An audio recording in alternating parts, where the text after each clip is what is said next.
Yeah. It says StreamYard.com is sharing a window. Am I good? We see it, yeah. Okay, good. So as an introduction, as I said, I'm going to zoom out for a wider view of disclosure today, kind of an eagle-eye perspective, and look at 4 main disclosure sectors and how they cooperate or knot up and cause problems for each other. And I'm going to examine how they're maybe at cross purposes with this knotting and actually impeding the disclosure process. These potential knots or impediments are exposed through questions that are never asked of the disclosure movement and questions that deserve answers.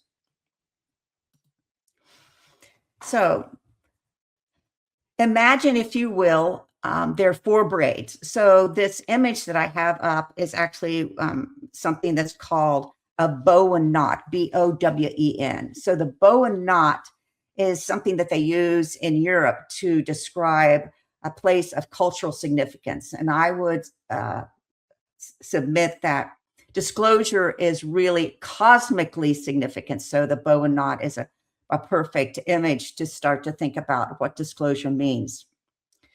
And what happens in this Bowen knot is that there's 4 strands, and that these strands merge and separate as kind of waves and different forces, but the braid holds them all these 4 points together, and that's actually what forms the strength and the power of the ET presence and the human story around it. So the bigger picture disclosure I'm going to talk about today is, number 1, material science; number 2, transhumanism; number 3, cosmic changes; and number 4, exoconscious humans. So the first braid or knot that I'm looking at is these first 2 strands are material science and transhumanism. And those are really the forces of globalism, corporate control. We've been talking about military, government, artificial intelligence.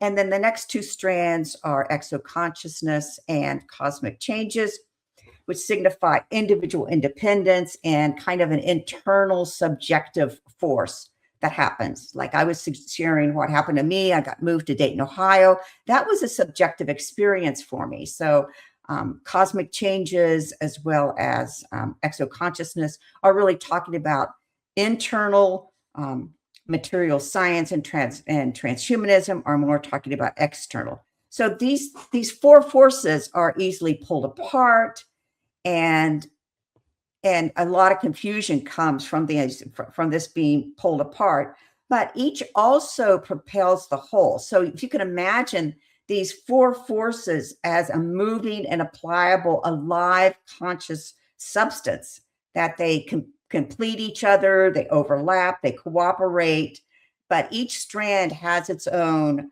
needs and power, and I would say cultural perspective. So as a result, the disclosure picture of ET contact can look more like a massive tangled knot rather than a unified interactive form. And I think we need to commit to perceiving both the tangled knot and the cooperative braiding if we're to move into an expansive vision of the future. So the material science strand, we've talked a lot about the Age of Disclosure movie today. Michael gave an excellent presentation on the nuts and bolts of witness testimony and craft. And the material science form really resides in universities, the military, intelligence, government, mainstream news, and of course, MUFON. So many mainstream ufologists still maintain the material view of UFOs, that it must be and include a potential national security threat comprised of random blips or unidentified craft on a telescope or a radar. And now these blips are becoming what we could see as secret corporate classified programs. So if there's no threat, then there's no disclosure. But that's a compromised message, increasingly knotted by the opposing budgetary needs of counterintelligence, government, the military, and corporations. And I'm going to talk a little bit about how these budgetary economic forces cause knots to happen. So one of the people that really highlight this material science strand, I think, and represent it is Avi Loeb. So he believes that data collected from his microscope on top of Harvard University equals material disclosure. And just to riff a little bit off of Michael's talk, I did a Substack on Avi Loeb. Avi Loeb has a very, very interesting background. He was actually part of the Israeli Taupoit program, which is equivalent to what's called the Jason program in America. So the Jason program was, I worked with some Jason scientists when I worked with Dr. Mitchell. So the Jason program, when you're brought into that, you're given a different curriculum than other people at universities are given. So you're given different subjects, you're given different faculty members, you're given a higher level of knowledge. And the Taupoit program that Avi Loeb was in was also part of this material science at a higher level. Interestingly enough, in the mid 80s, he got his PhD in plasma science. So at that point, I don't know of any plasma programs or plasma science degrees. We were just kind of getting into quantum science at that point. So he gets a PhD in plasma science. So, but he also gets pulled into Ronald Reagan's Star Wars program. So the Star Wars program is really the precursor to Lockheed Martin Space Fence, is the precursor to what Trump talks about as the Golden Dome. So Avi Loeb was working on this space fence Golden Dome technology back in the 80s. So that's really where material science is going. It's my opinion, looking at Avi Loeb, that what he's probably doing is he's gathering data to build autonomous space vehicles. So if I live in Phoenix, Arizona now, and we have a lot of Waymo cars. So Waymo cars are Google cars that drive without anybody in the driver's seat. So a lot of college kids use them, and they go on like short trips to the bars or clubs or to their friends or to class or whatever in Waymo cars, because they're not very expensive and they don't have a driver. So Waymo cars were developed by amassing an enormous amount of data that over years, these Waymo cars would drive around with a driver collecting data on the roads in Phoenix. And then all that data was put into these autonomous vehicles. I think the same thing is actually happening in space right now.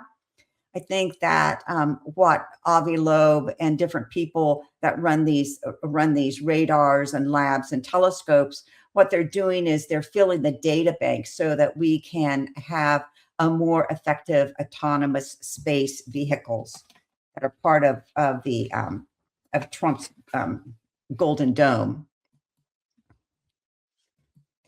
So one of the things I think we need to do with material government disclosure is I think we need to ask some hard questions.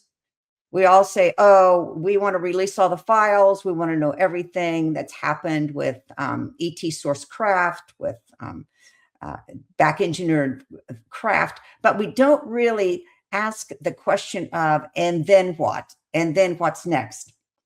So one of the things that's never really asked of the people that testify in Congress or the people that make age of disclosure or an Avi Loeb is, are you okay with corporations owning ET sourced patents? Is that okay with you?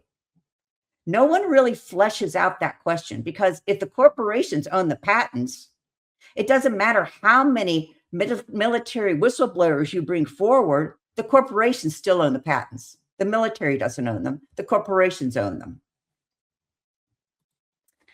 Another question I think we need to ask is, as a material government disclosure person, a whistleblower, are you okay to move tech from corporations into the executive or the legislative branch?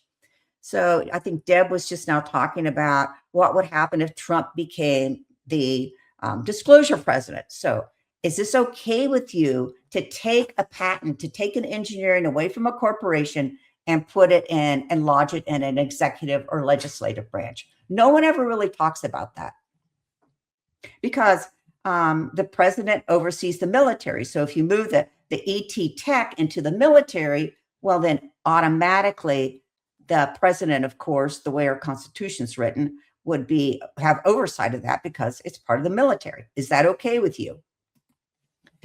Another question I would ask of material government disclosure people is global surveillance. Are you okay? Are you okay with global surveillance, monitoring, profiling, and predicting human behavior?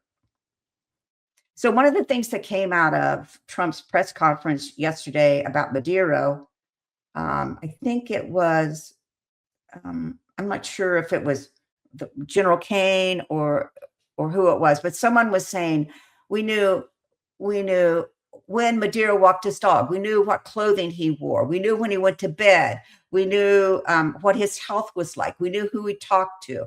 That is global surveillance. And all of that was possible because of satellites. So what's your guardrails around global surveillance? What's your guardrails around that? So if you're going to be a person in disclosure and you're going to be supported by Peter Thiel, for example, I've got another really good Substack on Peter Thiel and what his background is. If you're looking at that because he's building out the global space surveillance system, is that okay with you or not? The next thing that I think that we need to ask material disclosure people, and nobody ever brings it up, especially because the CIA is just so heavily involved in disclosure right now. Chris Mellon, David Grush told dark journalist Daniel List that he couldn't talk to Daniel List, that Grush couldn't talk to List because Chris Mellon, CIA, ran the disclosure project, and he didn't have permission to go on the show. So what did CIA do? They ran the MK Ultra mind control programs. The CIA works in lockstep with DARPA to bring brain-to-computer technology. So as material government disclosure people, as whistleblowers, are you okay with this exponential AI leap into MK Ultra mind control programs and brain-to-computer harnessing of human consciousness? Nobody asks questions like this of the people. And finally, will disclosure be abandoned and secrets hidden? I think that's really an important question nobody likes to ask. I think it's pretty obvious right now that the general public are tired of disclosure. They don't really pay too much attention to it. I know that the sale of Age of Disclosure kind of went south. Maybe when Spielberg has a new movie, it'll pick back up. And it's interesting because Lou Elizondo already set the stage for disclosure being abandoned. In 2021, he told Richard Dolan in an interview that he hoped to destroy ufology as we know it. And the direct quote from Lou Elizondo in 2021 to Richard Dolan was, go ahead. Waste your money. If you want to waste your money and, watch some dude drop flares off an airplane, I don't know what to tell you. I'll say this, and I don't mean any respect to anybody here in this audience, okay?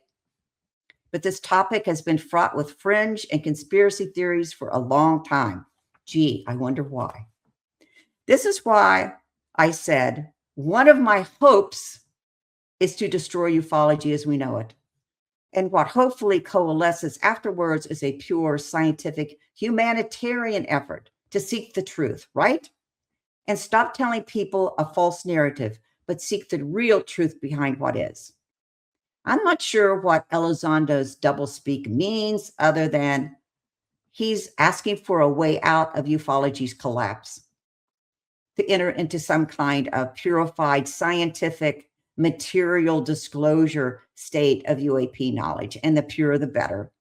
So voila, any difficulties disappear, no questions are answered, no knots are untangled. Second one's a transhumanist strand. People follow my work. I've been studying transhumanism for years. I really got into it when I was working for Dr. Edgar Mitchell in Washington, D.C., and people started dropping information about transhumanism on me. And I was like, you're kidding me, right? I could already see what was going to be unfolding for us today. And 2026, we're living right into it. I don't know, Elon Musk today on X was saying that we're in the singularity already, whatever that means. So the transhuman strand is tightly woven through covertly within the UAP material through artificial intelligence. So transhumanism equals artificial intelligence. So transhumanism is a perspective that future advancements of the human species must be achieved through technological enhancements and or extension. So when I was talking earlier about the professor at Wright State University that had people up and walking with a computer linked into a computer. One girl walked across the stage and got her diploma when she graduated. And another woman walked down the aisle with her father hooked up to this device. So what we're looking at is, these different devices actually not corded to a computer, but actually inside the individual as a computer chip. So once again, an extension. So at the core of transhumanism is the development of a human technology to hybrid, and that's kind of what we were talking about.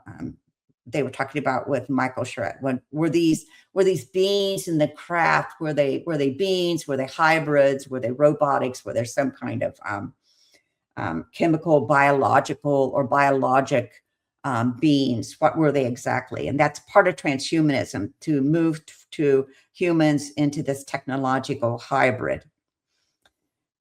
So in our culture today, actually, ordinary people now perceive themselves as human technology hybrids.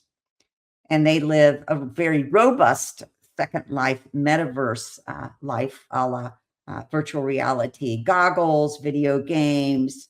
They experience their artificial transhuman feats on a screen or on goggles on their face.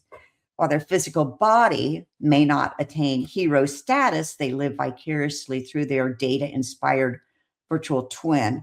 The virtual twin thing comes up a lot in disclosure discussions in Hollywood, like the Avatar movie. So your virtual twin or your quote avatar is not a blue bean. It's not this being that's this biological that it's going to be created. What it is, it's just a bunch of data that is put onto a blockchain, and that becomes your digital identity. It's literally a digital identity. It's nothing romantic. It's nothing flesh and blood. It's just all digital information, and it kind of goes back to when Madeira was captured. That's the kind of what they did. Without saying, was they created a very robust digital identity of Madeira before they captured him.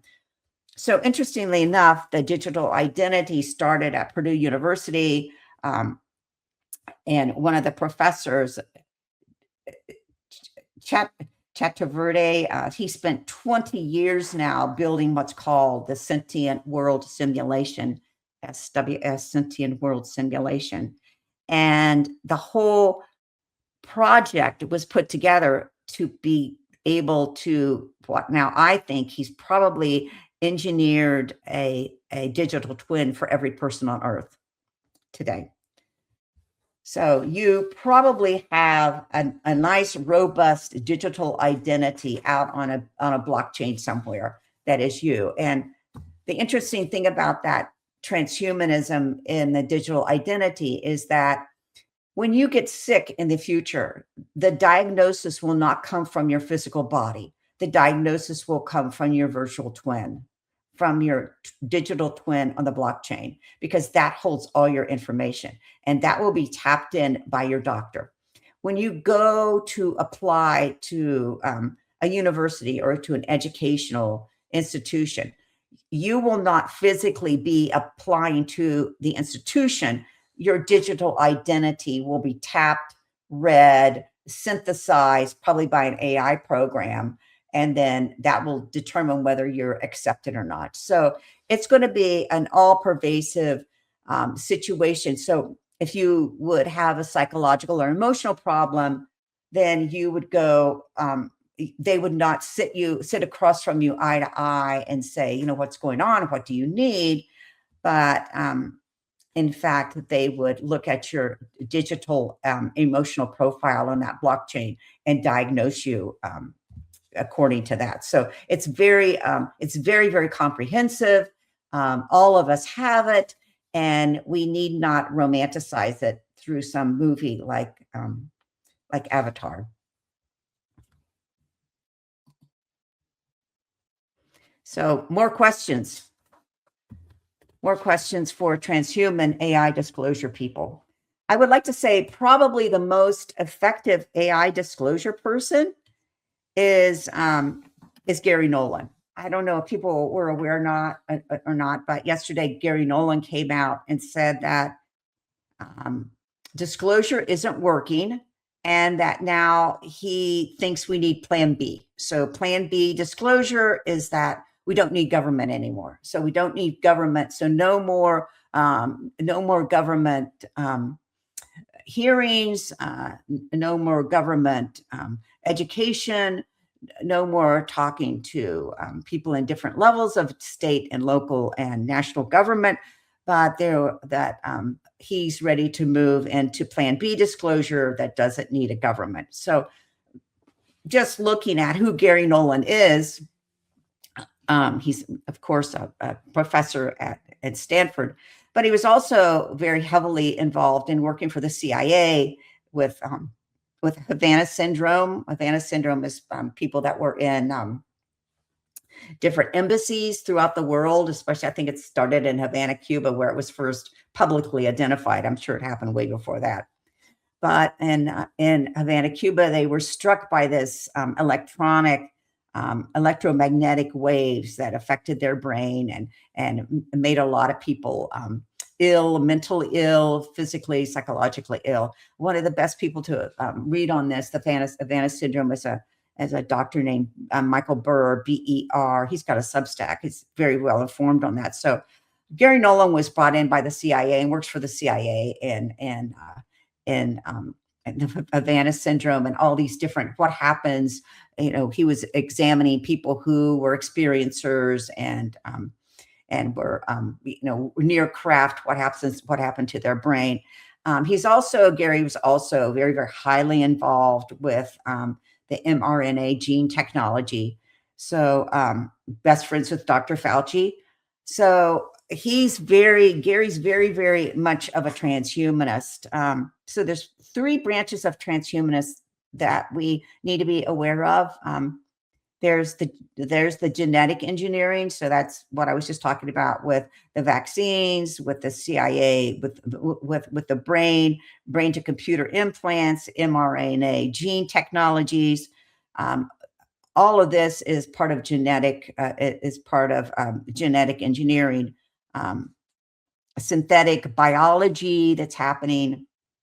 The next one is, of course, geospatial or geoengineering, and that's this artificial space fence that I talked about, or geoengineering that's going to happen for the Golden Dome. All of this is part of transhumanism, satellite arrays, HARP. I just want to add that just to make people aware. So Trump wants a missile defense with the Golden Dome over the United States. He'll probably extend it down into Canada, if not down into South America and up into Canada and Greenland and Mexico. But other countries have these Golden Domes also. They just have different names for them. So, of course, Israel has the Iron Dome. Taiwan has something called the T-Dome missile defense system. Italy has a missile defense system, and they call it the Michelangelo defense system. So the globe is probably going to start looking like this array of these missile defense umbrellas that go up all over the globe, all over the planet. So planetary umbrella system.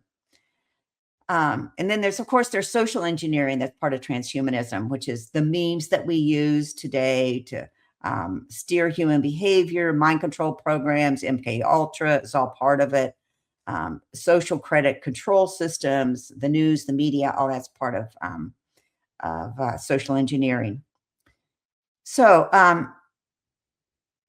I would ask transhuman AI disclosure people like Gary Nolan, is it okay to tokenize Earth's resources and move ET tech from the corporation into government ledgers? So in my Substack, Rebecca Hardcastle Wright, I talk a lot about tokenization. This is really important to realize what's happening. So tokenizing means that you could say, go into a national park and you could take, say, Yellowstone Park, and you could tokenize it.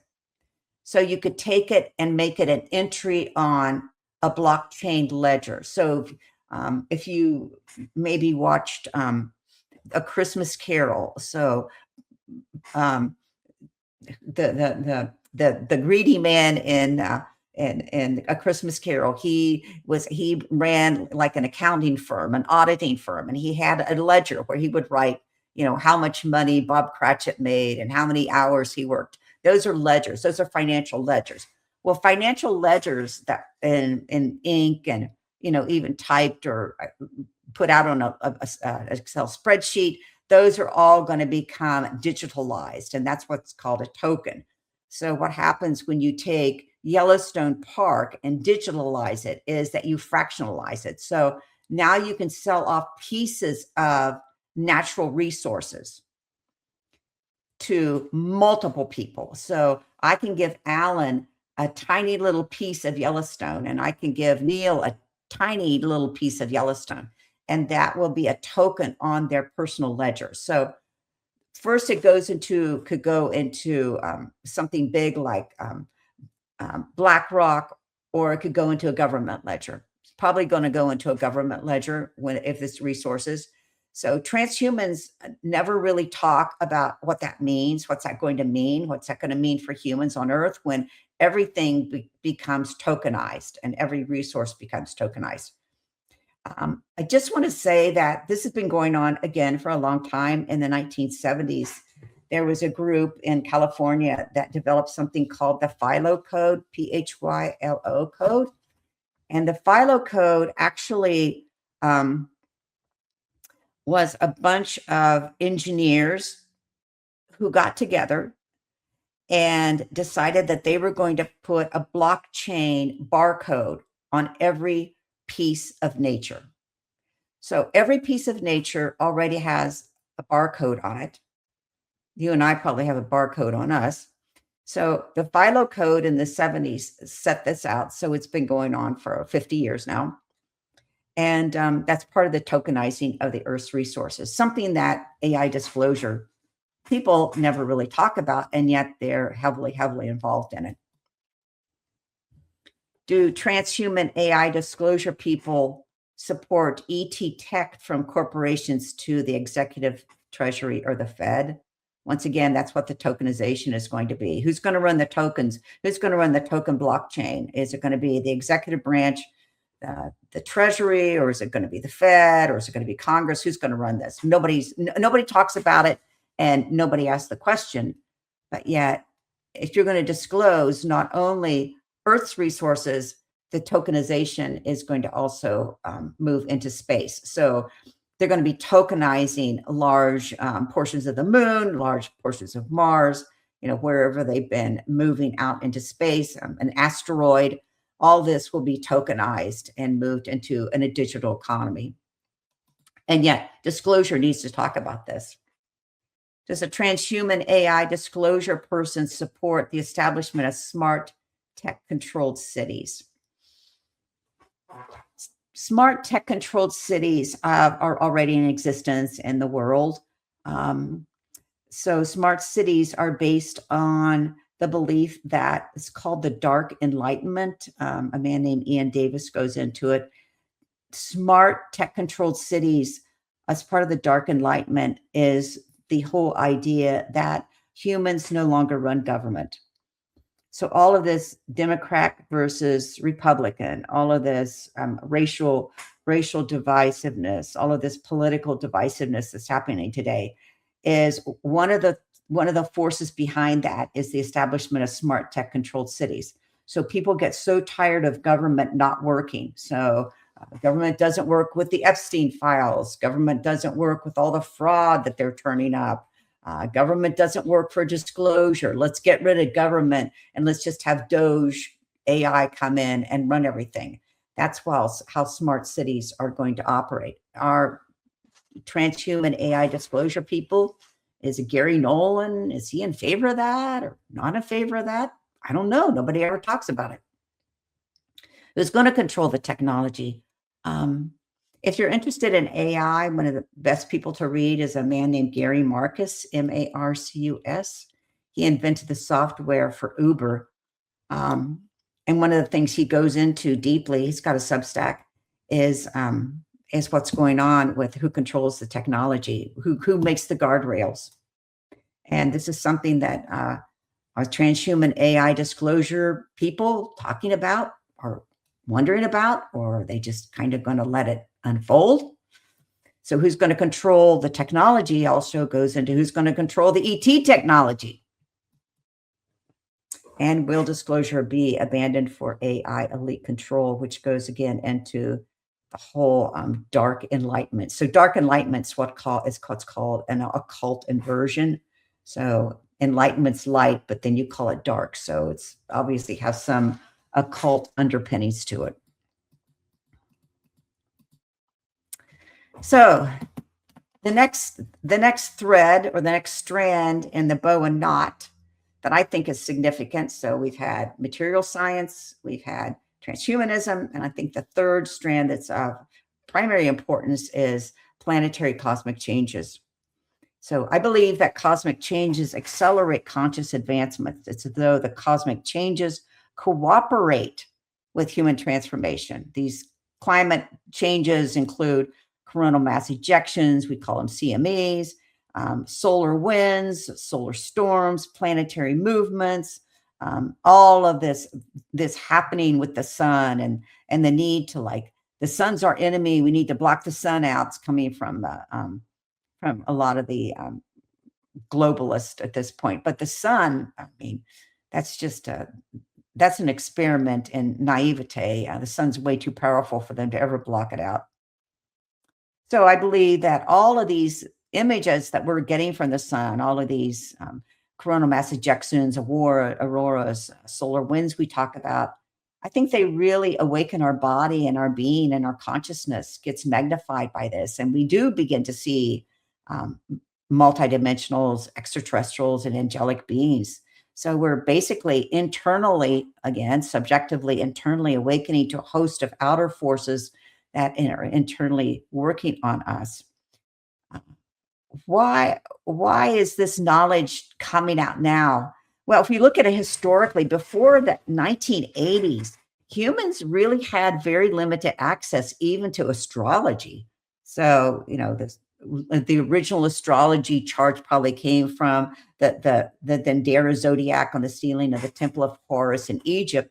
So there were ancient rulers, priests, and wealthy elite, and they hired their astrologers, which is very timely right now because we're going into the season of what in Christianity is called the Epiphany. So the Epiphany is where the three wise men came from the East and visited the Christ child. So who were these three wise men? Well, of course, they were astrologers. But the people that had the astrologers work for them were the generals, the rulers, the political forces, the wealthy elite, the secret occult schools. They all had astrologers. The common people, not so much.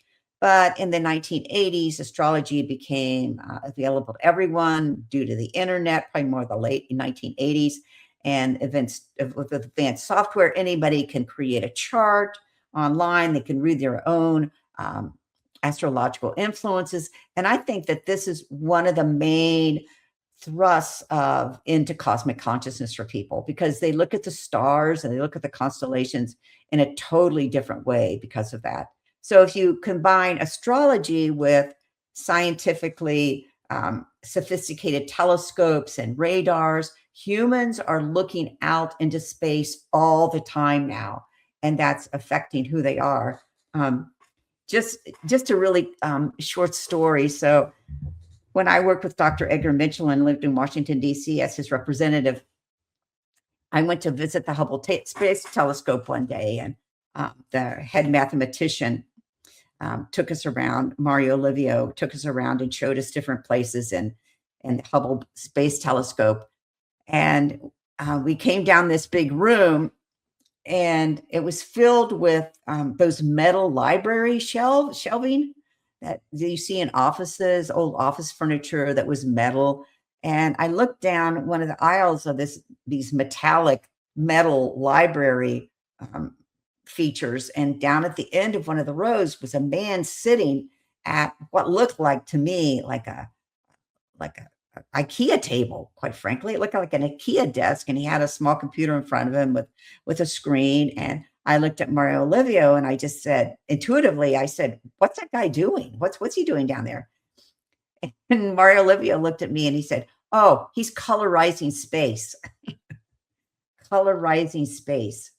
He said, the space images from Hubble come to us black and white, grainy, gray, dull, boring. And he sits there and makes it have color and bring it alive.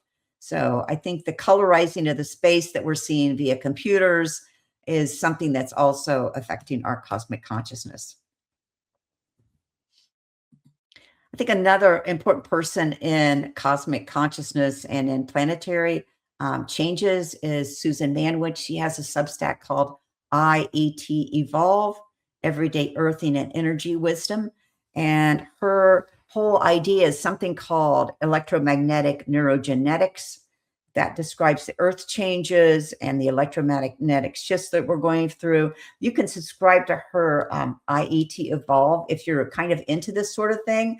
And she does a really beautiful, like 5 to 8 minute, I guess it's kind of like a podcast that's part of her Substack.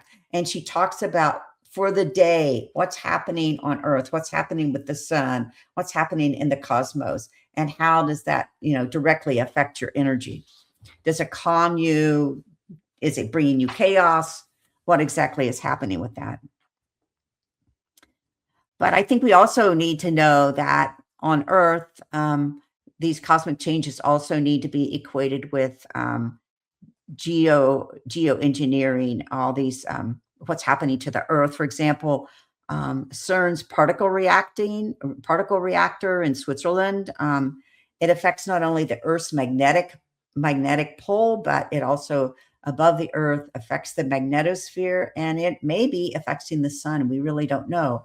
So we're dealing with a very volatile sun right now that we're moving deeper and deeper to an understanding of it. And we're simultaneously, as humans, developing these geoengineering situations on Earth. So if you have a CERN that is actually affecting the Earth's magnetics, that's affecting the magnetosphere above the Earth, and it's affecting the sun, then there's no wonder that all we'd hear about is pole shift and the pole shift narrative and at the end of time narratives, because of course, that's something that humans are aware that there's something very dynamic, not only coming from the sun, but also coming from human geoengineering.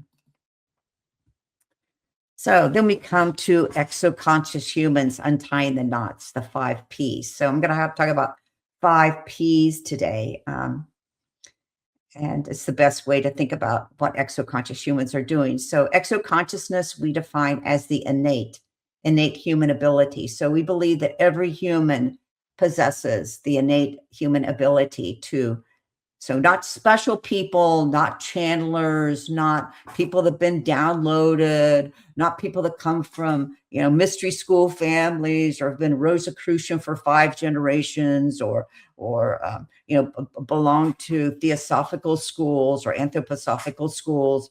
But quite frankly, it's just a natural human ability to connect, communicate, and co-create. So connect, communicate, and co-create with extraterrestrials, multidimensionals, and spiritual beings. So we include spiritual beings because a lot of people in our community have a lot of contact with spiritual beings. That's quite common.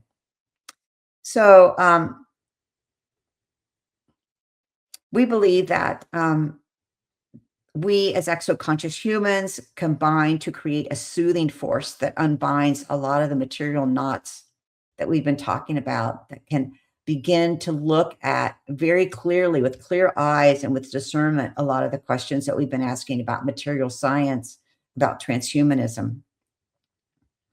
And that each strand that I've pulled, material, transhuman, exoconscious, cosmic, all of those have their own needs, their own power, or their own cultural perspectives. So what we want to see happen is that these perspectives come into some kind of balance. All four forces will remain. It's not as though we're going to, all become exoconscious and get rid of all of the material science people, or become exoconscious and get rid of all of the transhuman AI movements in the world. That's just not going to happen. We have to learn to live within this earth with all these different forces. So we believe in the advancement of natural human consciousness. So natural human consciousness would be something that could stand in harmony with transhumans. So transhumans, as I said, believe that there needs to be a technological advancement in order to be a transhuman. We believe that natural human consciousness, natural human physical bodies are what are really going to take us into the future. And that psychic intelligence and contact experiencers are what are going to bring in the advancement that needs to happen to calm everything down, to untie these knots. We believe that the exoconscious body and brain nervous system is a receiver, a transmitter, and a creator of this information, and that every human receives downloads of communication and direction and uploads into the data field. I think Vincent talked about Dan Brown's new book, Secret of Secrets. I have to admit, I'm only halfway through it, but he's really talking about, in the book, he makes it into this big drama that, this writer, this neuroscientist has just discovered that there's consciousness beyond the brain, even though people have been talking about forever, like Rupert Sheldrake and many other people, but makes a big drama in the book about it. But he does cover a lot of near-death experiences, a lot of consciousness information. So if you're into consciousness, pick up Dan Brown's book and read it. It's very, very interesting. Since we believe that contact is innate for all humans, we also believe that we're in a peer-to-peer relationship with our contacts. So that means that we believe that if we channel, like Kevin Briggs in our group channels the Council of Eight, or if we bring in information as an artist, Aurora is an artist that draws the Council of Eight to bring it into knowledge for us, that we're in a peer-to-peer relationship, on equal footing with these extraterrestrials. So we're not really dealing with what you would look at as the ETs are smart and we're stupid. I mean, we don't really believe in that kind of philosophy. We believe that we're in that part of that.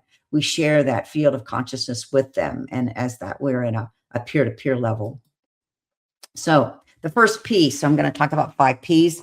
The first P is post-disclosure, and that's the Institute for Exoconsciousness. We are a post-disclosure group. So a lot of what's going on in government, in the halls of government, and in the hearings that are happening, and different whistleblowers that are coming forth, we believe that as contactees, that we are post-disclosure. And a lot of this is just, people needing to catch up, important work that needs to be done on a political, sociological, film level, with Steven Spielberg's new movie come out, books like Dan Brown's Secret of Secrets.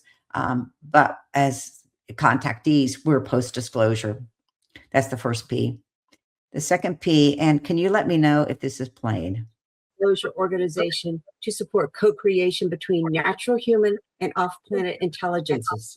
When members of the Institute focused on how exoconscious humans will guide our spacefaring future, the result was a comprehensive document the Exoconscious Planetary Constitution, a groundbreaking document designed to establish a framework for the rights and responsibilities of humanity in its interactions with non-human entities.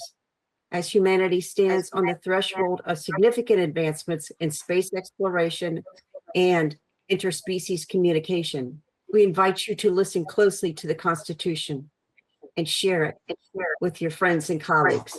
Thank you. Planetary Constitution by the Institute for Exoconsciousness.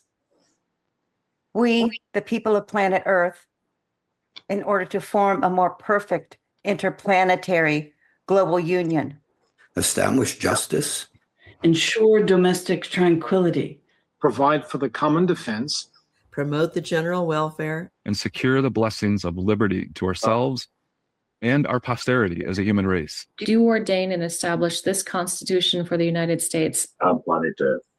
Whereas number 1, natural human consciousness is a fundamental and precious right of all humans and embodies the inalienable human rights to life, liberty, and the pursuit of health and happiness.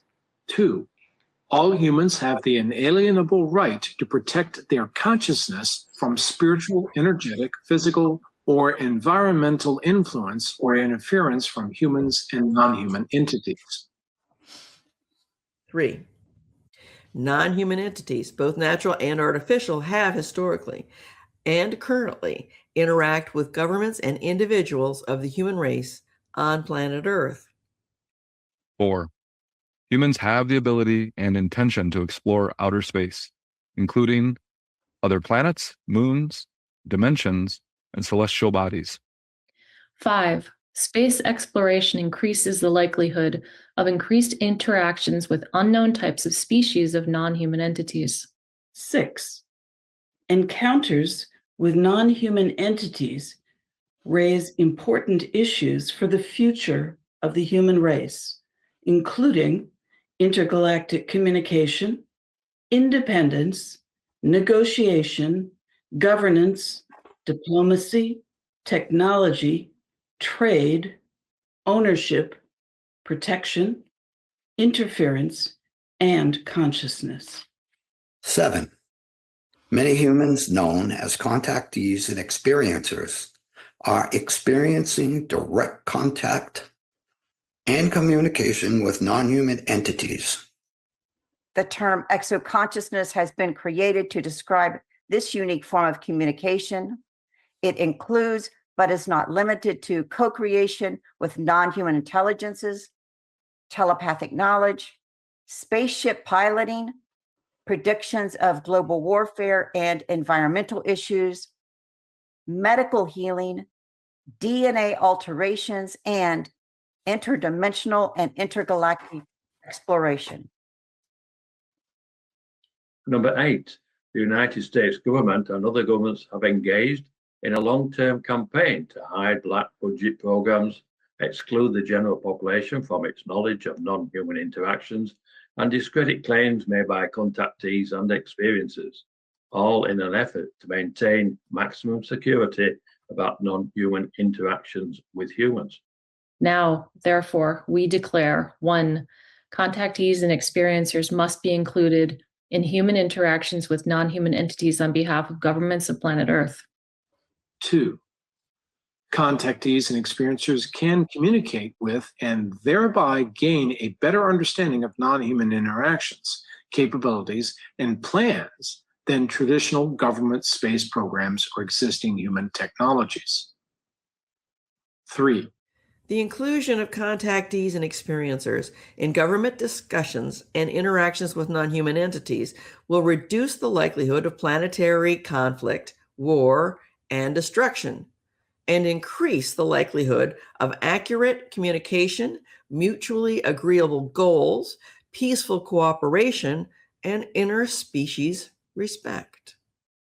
On September 20th, 2024 at 8:00 p.m. Eastern Time, the Planetary Constitution was signed by Rebecca Hardcastle Wright, PhD, founder and director of the Institute for Exoconsciousness, Nancy Duterte, Esquire, co-director of the Institute for Exoconsciousness, Linda Martouche, Contact and Consciousness Advisor, Institute for Exoconsciousness.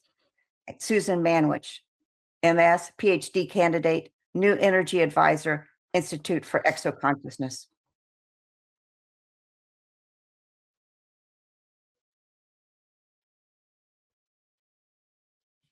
Thanks. Thank you. Appreciate that. So I'll go back to my PowerPoint. I'm almost done real quick.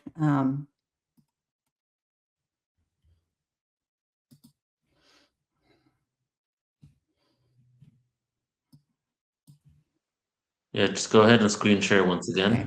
Split up.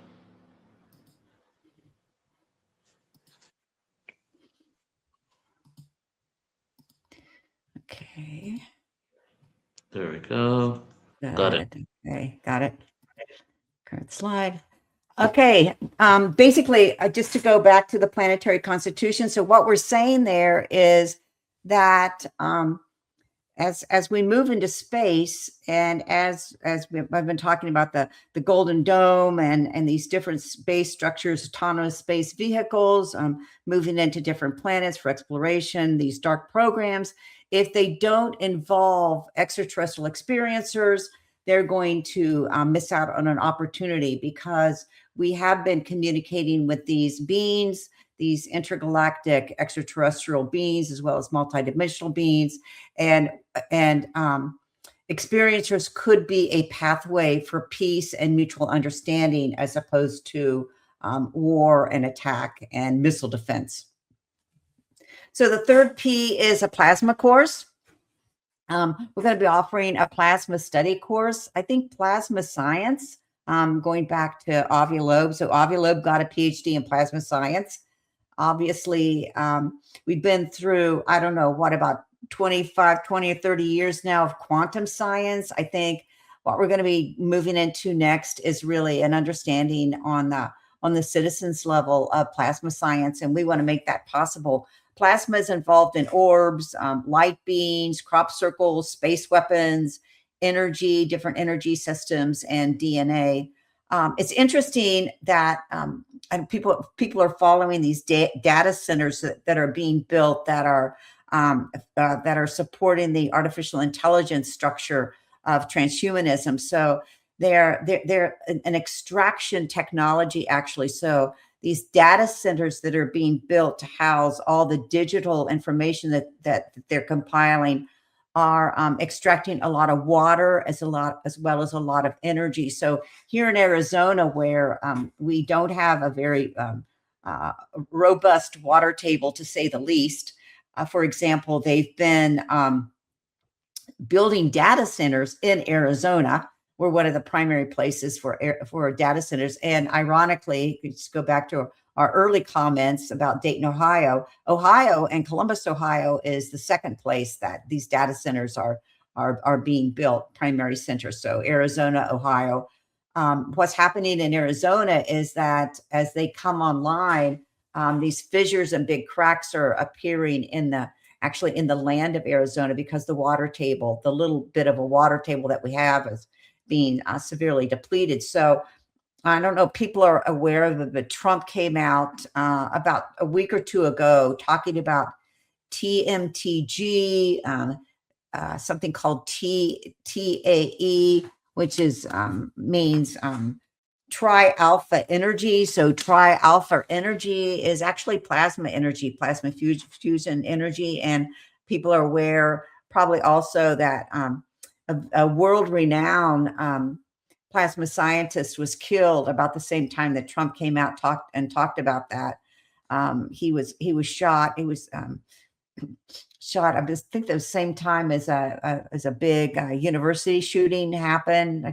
One of the Ivy League schools. At the same time, this MIT plasma physicist was also killed. So what's going to happen? So when I work with Dr. Edgar Mitchell, we worked on 0-point energy in Washington, D.C., trying to bring it forward. So 0-point energy is plasma science. It's fusion science. It's part of 0-point energy.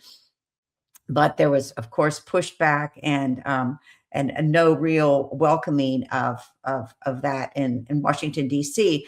But because of these data centers needing such incredible amounts of energy, It looks to me like we are going to hear more and more in the coming years about plasma science, about plasma fusion, especially about plasma energy, because you're going to need an alternative energy source to run these data centers.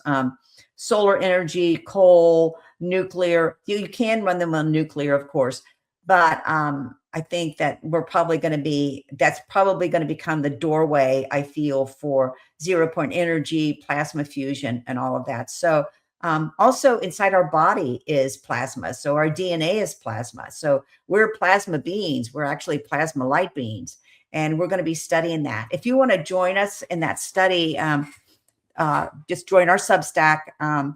We have a coaching group at this part of this also. So we're just going to have a year about learning about plasma. It's going to be a collaborative learning situation. It's the cheapest course out there. It's $8 a month to join the course. So you can apply at RebeccaHardcastleWright.substack.com as part of that.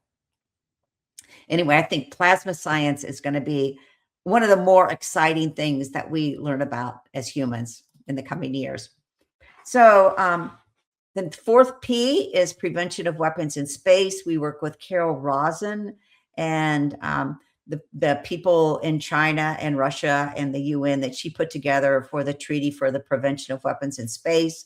So this ties in again to the Golden Dome for America, this layered defense, early detection. Who's going to lay the guardrails down on this? Who's going to lay the guardrails down? Who's going to have control over it?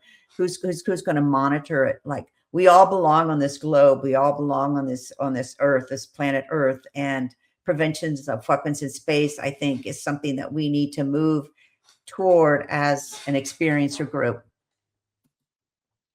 The fifth P is psychic advancement. We talk a lot about psychic advancement.